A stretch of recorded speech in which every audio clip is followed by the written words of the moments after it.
Can't be young. This, not wrong. And 10. Points gaming.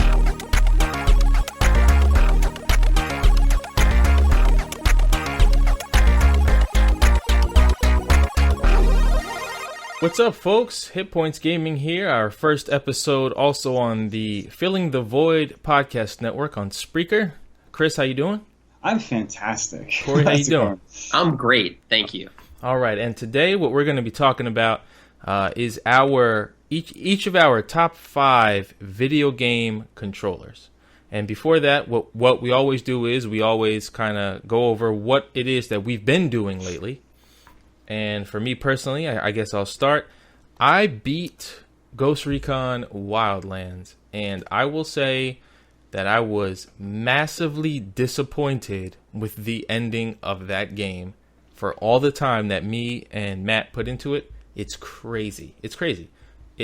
Spoiler alert, I'm going to give you 5 seconds. Okay, not really. And it's a flip the switch ending. A flip the switch ending. You fight your way to the bad guy that you've been going after, and you flip a switch and watch the ending happen. So mad. Very upset. With everything that I've heard about that game, all the different missions that you can do, and then the ending just, falls flat, Yeah. All the missions are the same. It is the first area in the game, you do everything that you will probably be doing for the rest of the game. Wow. And what ends up happening is you get stronger, right? It's like, okay, you have to kill these 2 people in this area.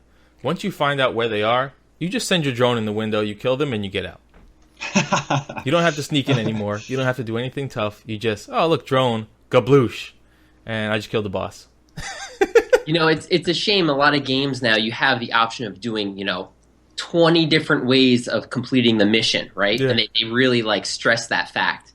But once there's really one way that makes it the easiest, why would I want to do the 19 other hard ways? I don't get any other benefits for it. Nope. You constantly just keep doing the same thing. So it sounds like that's what happened here. It is. And so that game was a major disappointment, but I'm happy that we finished it so we can play other things. Mm-hmm. But how many hours did you actually put into it? Because I heard it's it could be 100 hours, but We played it a lot, man. I would say somewhere like 40 or 50 hours. In a shooter, that's a long time. That's a long time. Yeah. Besides that, got Tekken 7, being as I have soft retired from Street Fighter. So Tekken, I've been playing a ton. It is fantastic. Any fighting game player, Tekken 7 is fantastic. The way that it plays, the way that it looks, online tournaments, the network's good. Great. Besides that, Street Fighter leak list. Ready? From a guy that's never been wrong so far. The next character is Abigail from Final Fight, which is basically a person in the Hugo family, which is huge for me, by the way. Huge. And then the second to last person on his leak list is Q, which means I will come out of retirement. And he's the greatest fighting game character of all time. I'll be coming out of retirement, but that might not even be for like another year or so. Okay. That'd be it for me. What about you, Chris? What you been up to? I've been playing a lot of Heroes of the Storm, that free Hot. MOBA. Yeah. I don't know why they had this new 2.0 version, and it's just stuck. I don't know. I really don't get it.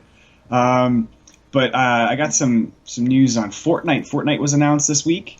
It's coming out. It's going to be released, and I really dug that. I really dug Fortnite. It's I think Cliff Klavinsky was tied to it at the beginning. Yeah. It was announced 6 years ago. It's like Minecraft.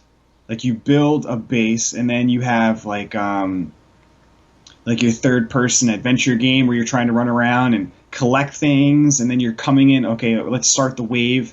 And there's just waves of zombies coming at you, and you're shooting them. So now you have your third person shooter. So you have building, you're collecting, you're shooting. It was pretty fun for the first maybe 10, 15 hours, and then it just kind of get a little repetitive. But it was fun. So I don't know. It's $40. They sent me a coupon for $20 off. So I really don't know if I'm going to pick it up, but I would like to. Now, when you compare it to Minecraft, does that mean that you can build whatever the hell? Say if you wanted to build a giant Super Mario base, You can do yes that? and yes and no. You can build like walls and floors and ceilings and stuff, Okay. but it's not like you have a wooden floor, a like metal floor, and a concrete floor. Okay. And it's really and it's like a 3x3 kind of thing. So it's not as as detailed as Minecraft, but you can build huge fortresses and stuff. And you can put guns and traps. It's like Orcs Must Die. You can put like traps down on the ground or on the walls to shoot at guys. Okay. And you collect like the scrap pieces, like nuts and bolts and screws and stuff to like put them together. It's just pretty cool. But yeah, I don't know. I thought it was gonna be a free to play. I would definitely pick it up. But for 20, even with the coupon, $20 off, it's a little hard to sell. Yeah, and speaking of that, buying games, now is tougher than it ever was. Yeah. Tougher than it ever was, especially with the way that the market is for downloadable content. Like you have, like right now for me, like there's probably been worse, but Injustice 2 is the biggest offender. You have the nerve to say that $60 gets you the full game, and then $100 gets you 9 more characters. Like, what is the full game? Like, what? What is it? Yeah. What That's is the full problem. game? And in that genre specifically, if you were gonna get skins, 9 different skins, who cares? But 9 different characters in a fighting game. Like, imagine if you had Marvel's Capcom 2, but you were missing 20 characters. And you know what I mean? Like, no. Where like 10 years ago, you would get that by playing the game 10 times and beating it with different characters. right, and you like, unlock just get different it. people. Yeah. And you know what's funny is mentioning Marvel's Capcom 2, like the Dreamcast version, actually had a lottery system to unlock, which is something that's popular now, which I didn't realize until we just started talking about it. Was when you go to unlock a character, you basically have 3 windows with different stuff that you can unlock at that time.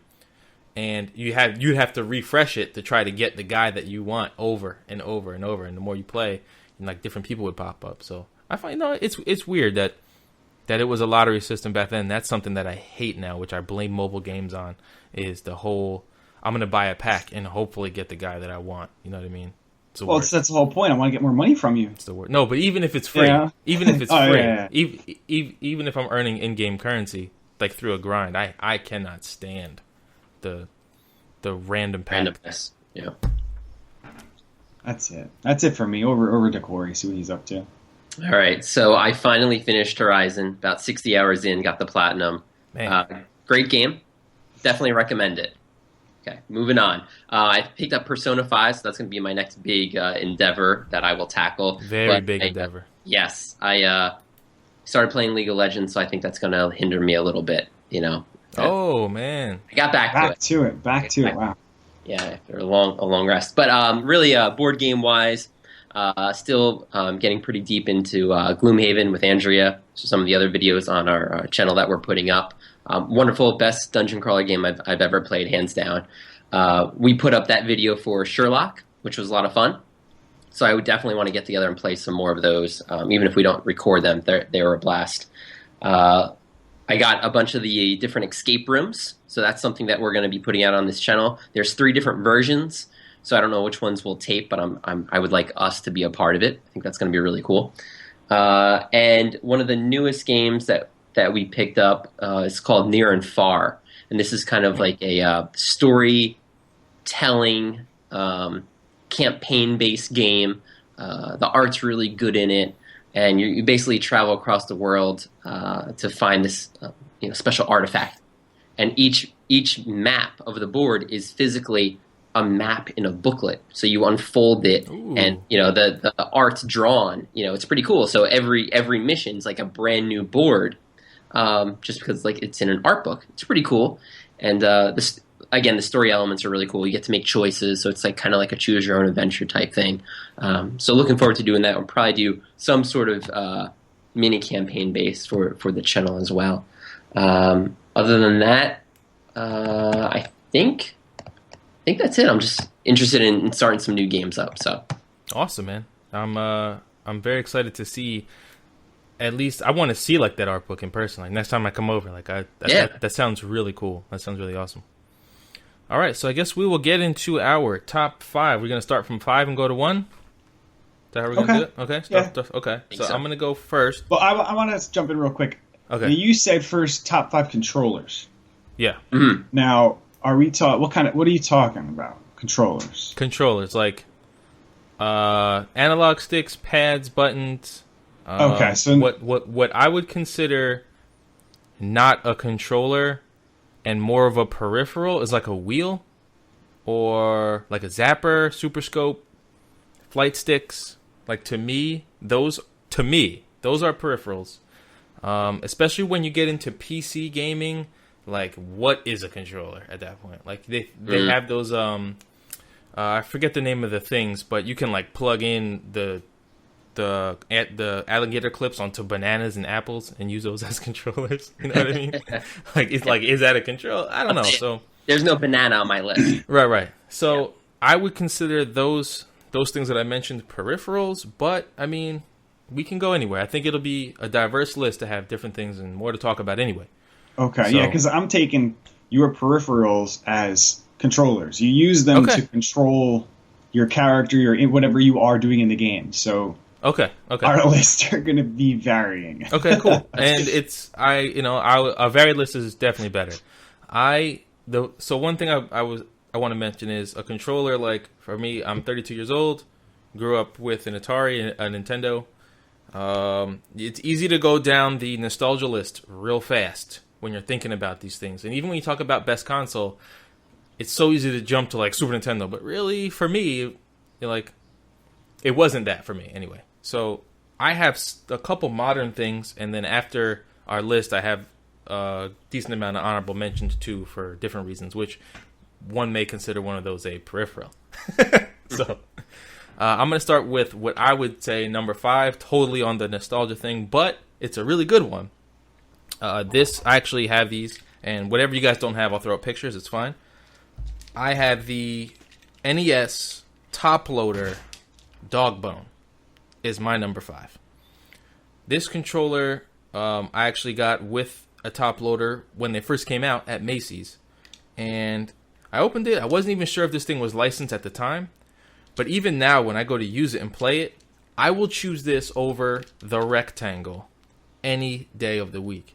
The D-pad is real good on it, like Nintendo usually always has, and it fits in your hand so good. Right here is what counts. It rounds out right around here, and it feels so good. It doesn't stab into your fingers like the Rectangle does. So what do you guys have for number 5, Chris? You want to go first? I'm going to say, I'm just looking at your hands. I've seen those before, but I never really thought about it. Okay. How your fingers wrap around it. Boom. Right there. Where I remember having that box as the NES controller. Yeah. And it was comfortable, but I bet you that's a whole lot more comfortable. It is. It feels really nice. That small box wasn't so bad when we were younger and we had smaller hands. Yeah. But as we grew up, those cuts and jagged edges would start digging in, and you get those indentations in your hands, and the D-pad, you had no idea how tough that really was, the original. Right. So, yeah, I like it. And you know what? It's funny you mentioned the D-pad because I didn't. The D-pad on the rectangles is sharp. It's pretty sharp on those edges, and these are actually very soft edges over here, so it feels good. It feels really good. Chris, you want to do your number 5? I actually really do, because it's a great follow-up to what we just talked about. Mine is also for the NES, okay. And I had really bad problems with the D-pad. So for Christmas, my grandmother got me a U-Force. Ooh, I think it's such a POS. You better watch your mouth. Now, I love that thing, and it is very nostalgic, yeah. And we had it, I have it, and we used it in one of the gaming tournaments that we hold. And you can keep it, on a 90-degree angle, or you can open it up like a book, so it's flat on its back. And you use your hands to go over the certain things, to, jump, shoot, whatever. Or to move, like you can hold one hand on the top and you're moving, and then this one, like, shoots. So, like, it was pretty crappy, but it was a lot of fun. Like, we had so much more fun playing, like, Mario Brothers. We never beat Mario Brothers. We always got really far in Mario Brothers as kids. So, like, it was fun to be, how far can you get with this U-Force? Now, this horrible controller, how far can you get? Well, here's the thing about the U-Force is that when it came out, it worked. It didn't work as well as, of course, they would advertise, right? Like to play Punch-Out, you're throwing punches, when really you're just putting your hand over a sensor. But it came with this stick that you put in, and had 2 buttons on top that you played Top Gun with. And that thing Unbelievable. Worked perfect.